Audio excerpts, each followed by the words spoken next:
Hello welcome back दोस्तों, स्वागत है आपका हमारे इस नई वीडियो में।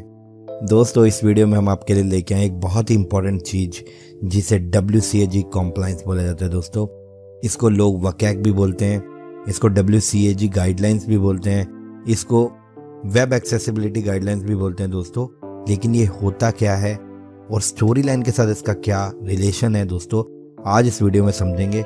आप स्टोरी लाइन में इसका इस्तेमाल करके कैसे कोर्सेज बना सकते हैं। तो चलिए शुरू करते हैं दोस्तों। Welcome to learning. यहाँ हम ई लर्निंग और ग्राफिक डिजाइन की बात करते हैं। तो दोस्तों, WCAG को समझने के लिए सबसे पहला चीज है अपने ऑडियंस को समझना। Know your audience. दोस्तों, ये KYC अपने बैंक में भी करवाया होगा। नो योर कस्टमर बोलते हैं, हमारे यहाँ पे KYA होता है नो योर ऑडियंस। तो आपको अपने ऑडियंस को समझना बहुत जरूरी है कि आपका ऑडियंस कौन है। ऑडियंस यहाँ क्या मैटर करती है दोस्तों? मैटर ये करती है कि दोस्तों, दुनिया में बहुत अलग अलग तरीके के ऑडियंस होते हैं। एक तो वो नॉर्मल इंसान है जो बाकी सारी चीजें कर रहे हैं। दूसरे तरीके के लोग होते हैं दोस्तों जो हैं डिफरेंटली एबल्ड लोग। ऐसे लोग दोस्तों जो आपके हमारी तरह हर एक चीज में सक्षम नहीं है, लेकिन उनके पास दूसरे तरीके की अलग अलग कैपेबिलिटीज हैं जिसका इस्तेमाल करके वो अपनी लाइफ को आगे चलाते हैं। उसमें सबसे पहला आता है दोस्तों विजुअल इम्पेयरमेंट।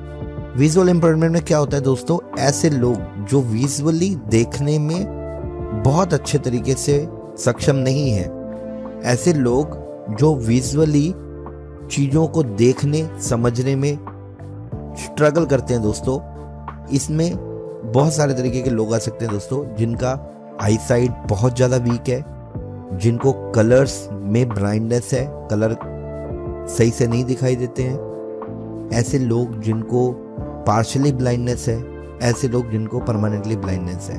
तो कैसे कोर्सेज का इस्तेमाल कर पाते हैं? कोर्सेज का इस्तेमाल करने के लिए कोर्स के अंदर एक स्पेशल फीचर डालना पड़ता है जिसको बोला जाता है WCAG गाइडलाइन। ठीक है, तो WCAG गाइडलाइंस में क्या है? कुछ ऐसे स्टैंडर्ड प्रिंसिपल्स होते हैं जिसका इस्तेमाल किया जाता है कोर्स को बनाने के लिए। दूसरे तरीके की ऑडियंस है दोस्तों हियरिंग इम्पेयरमेंट। तो जो लोगों को हियरिंग में प्रॉब्लम है, जिनका हियरिंग अच्छा नहीं है, उनके हियरिंग में प्रॉब्लम है, कम सुनाई देता है, ज़्यादा सुनाई देता है, या फिर बिल्कुल सुनाई नहीं देता। ठीक है, तो ऐसे भी ऑडियंस होते हैं दोस्तों जिनके लिए कोर्सेज बनाए जाते हैं। और तीसरे तरीके के लोग हैं दोस्तों जो फिजिकली बाय हैंड किसी चीज़ को अच्छे से इंटरेक्ट नहीं कर सकते डिवाइसेस के साथ, जैसे कीबोर्ड के साथ, माउस के साथ, बिकॉज ऑफ देयर हैंड। उनके हाथ जिस तरीके से काम करते हैं, या तो बहुत अच्छे तरीके से नहीं करते, या फिर पार्शली करते हैं, या फिर उनके हाथ में प्रॉब्लम है कुछ। ठीक है, तो ऐसे लोग भी मोटर इम्पेयरमेंट में आते हैं। जो लोग अलग अलग तरीके के मोटर्स का इस्तेमाल करते हैं इनको यूज़ करने के लिए, जैसे माउस की जगह पे उनके पास एक अलग से डिवाइस होता है, जॉयस्टिक डिवाइस होता है दोस्तों।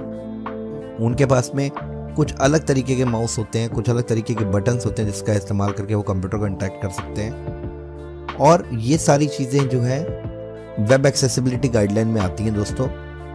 एक्सेसिबिलिटी में दोस्तों 3 तरीके के लेवल होते हैं, जिसमें लेवल A है, लेवल AA है और लेवल AAA है। तो जितना A बढ़ता जा रहा है उतना लेवल का कॉम्प्लेक्सिटी या उसकी इंटेंसिटी और ज़्यादा गहराती जा रही है कि आपको उसको कैसे बनाना है। लेवल A में क्या होता है दोस्तों? आपको ऐसे लेवल होता है जहाँ पे आपको सिर्फ कोर्स बनाना है जिसके अंदर आपको कुछ चीज़ें स्पेशली रखनी है, जैसे उसके प्रेजेंटेशन स्टाइल पे ध्यान देना है, उसको इम्प्लीमेंट करना इजी हो, वो यूज़र को अच्छे से इम्पैक्ट करे। ये तो दोस्तों नॉर्मल कोर्स में भी होता है, बट यहाँ क्या होता है, कुछ चीज़ें स्पेसिफिकली ध्यान रखनी पड़ती हैं। जैसे आपको हर एक स्लाइड में क्लोज कैप्शंस डालने होते हैं दोस्तों, ताकि सामने वाला जो लर्नर है उसको अगर वो पढ़ नहीं पा रहा तो वो क्लोज कैप्शंस को सुन पाए। सुन कैसे पाता है दोस्तों? उसके लिए अलग से टूल्स होते हैं जिसकी मदद से वो सुन पाता है। दूसरा दोस्तों AA में क्या होता है, यहाँ पे कलर गाइडलाइंस भी आ जाती हैं कि आपको जो कलर्स इस्तेमाल करने हैं उसका कॉन्ट्रास्ट रेशियो एटलीस्ट 4.5:1 होना चाहिए, और आपका फ़ॉन्ट जो है वो 16:9 एटलीस्ट होना चाहिए, और अगर आपका क्लाइंट बोल रहा है कि इससे बड़ा फ़ॉन्ट चाहिए तो that is dependent on the client. High user impact तो होना ही चाहिए कंटेंट का।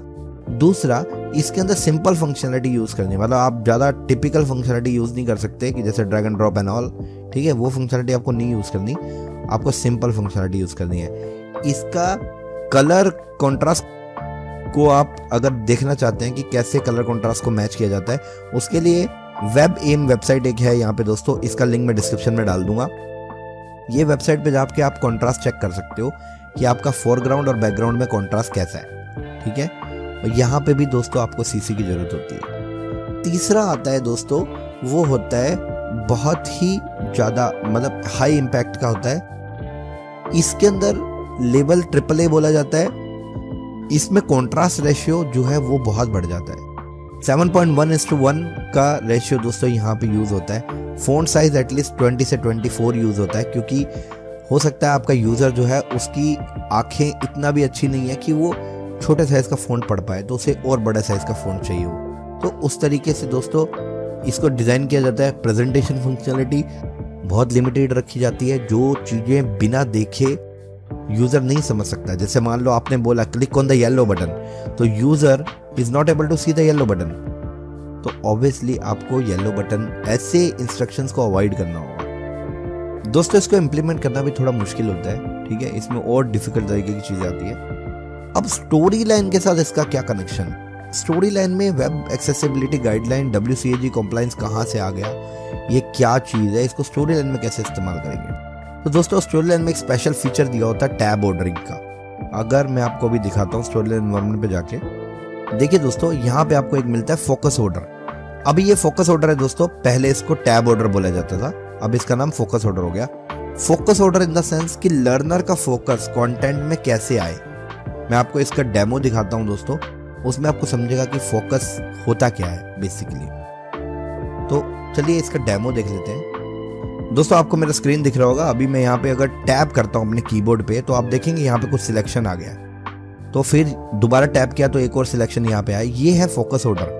तो पेज का फोकस ऑर्डर ये है, पहले ये आएगा फिर ये आएगा, फिर मैं टैप करता हूँ फिर यहाँ आता है, फिर ऐसे मेरा पेज के अंदर आ गया। देखो स्टोरी लाइन का पेज सिलेक्ट हो गया।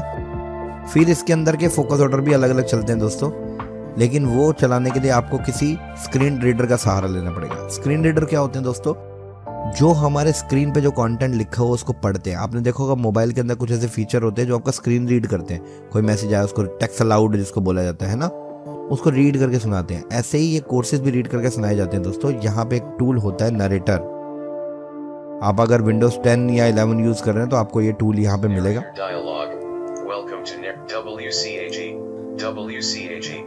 अब आप देखिए ये कोर्स पढ़ रहा है, ठीक है। File, menu item, bookmark this tab, WCAG. अब दोस्तों ये कोर्स सिलेक्शन हो गया। अब मैं इसके अंदर जाना चाहता हूँ। Image, अंदर देखो मैंने एरो प्रेस किया तो इमेज पड़ा, slide, 3 column layout, 3 column layout, ठीक है। उसने कंटेंट पढ़ा दोस्तों, 3 column layout, main landmark, main landmark, image, image, heading, heading. दोस्तों बंद कर देता हूं मैं इसको भी, ठीक है।